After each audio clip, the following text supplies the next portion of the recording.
Hello दोस्तों, नमस्कार। स्वागत है आपका मेरी एक और नई वीडियो में। सुहागरात का नाम सुनते ही मन में एक अनोखी हलचल सी उठती है। ये वो रात है जिसका हर कोई शादी के समय बेसब्री से इंतजार करता है। चाहे लड़का हो या लड़की, दोनों के ही दिलों में इस रात को लेकर अलग अलग ख्वाब होते हैं। भले ही इस पर खुलकर कोई बात ना करता हो, लेकिन हर किसी के मन में इसे लेकर रोमांच और उत्सुकता जरूरी रहती है। आज हम आपको एक ऐसी ही कहानी सुनाने जा रहे हैं दोस्तों, जो हरियाणा के एक छोटे से गांव कुंडलीपुर की है। यहाँ के रहने वाले रफ़ीक ने अपने परिवार की रजामंदी से शादी की। शादी के बाद जब वह अपनी सौगात की रात परंपरागत शेरवानी कुर्ता पाजामा पहनकर सज धज कर अपनी नई नवेली दुल्हन के कमरे में दाखिल हुआ, तो उसने सोचा कि यह रात उसके जीवन की सबसे यादगार रात होगी। लेकिन जैसे ही अपने कमरे में कदम रखा, उसकी दुल्हन के चेहरे पर एक अलग ही भाव थे। रफ़ीक की पत्नी निशा, जो एक पढ़ी लिखी मॉडर्न ख्यालों वाली महिला थी, रफ़ीक को देखकर स्तब्ध रह गई। उसने देखा कि रफ़ीक कुर्ता पजामा और पारंपरिक पहनावे में था और दाढ़ी मूंछ भी रखी हुई थी। यह देखकर निशा को अपने परिवार के फैसले पर यकीन नहीं हुआ। उसने सुहागरात की रात ही रफ़ीक से कहा, मुझे ऐसा पति नहीं चाहिए था। मैं एक मॉडल जीन्स टी शर्ट पहनने वाला पति चाहती थी। तुम तो बिल्कुल मेरे ख्यालों के विपरीत ही निकले, तो मुझे ऐसा पति नहीं चाहिए। निशा ने इसे अपने साथ धोखा महसूस किया। उसने कहा कि उसे खुले विचारों वाला परिवार और पति चाहिए था, जो उसकी सोच और जीवन शैली के अनुकूल हो।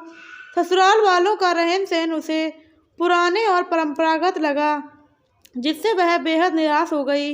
रफ़ीक ने उसे मनाने की बहुत कोशिश की, यहाँ तक कि यह भी कहा कि वह खुद को बदलने की कोशिश करेगा और उसकी उम्मीदों पर खरा उतरने का प्रयास करेगा। रात बीत गई और रफ़ीक सो गया, लेकिन जब सुबह वह उठा तो उसकी ही दुनिया बदल चुकी थी। निशा न केवल घर से गायब थी, बल्कि घर के कीमती गहने और जेवरात भी लेकर साथ चली गई। रफ़ीक ने उसे हर कोने में ढूंढा, हर जगह ढूंढा, लेकिन वह कहीं नहीं मिली। अंततः निराश होकर रफ़ीक पुलिस के पास गया और बताया उसकी पत्नी घर से बिना बताए चली गई है। पुलिस ने तुरंत कार्रवाई शुरू की। जांच के दौरान पता चला कि निशा अपने भाई के साथ मायके लौट गई थी। वह ससुराल के रहन सहन और पति की पारंपरिक सोच से बहुत निराश हो चुकी थी और उसने फैसला किया कि वह इस रिश्ते को और नहीं निभा सकती। रफ़ीक ने निशा को वापस लाने की पूरी कोशिश की, लेकिन निशा ने स्पष्ट कर दिया कि वह उस माहौल में नहीं रह सकती जहां उसकी सोच और जीवन शैली का सम्मान न हो।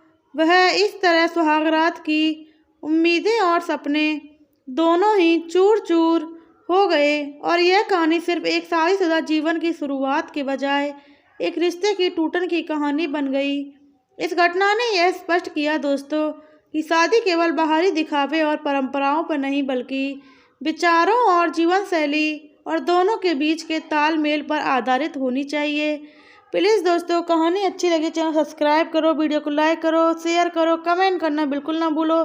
बेल आइकन को प्रेस करो, जिससे आगे आने वाली वीडियो की नोटिफिकेशन सबसे पहले आप तक पहुंचती रहे। मिलते हैं आपको आगे आने वाली एक और नई वीडियो में। जब तक के लिए जय श्री राम, राधे राधे, जय श्री कृष्णा, जय माता दी।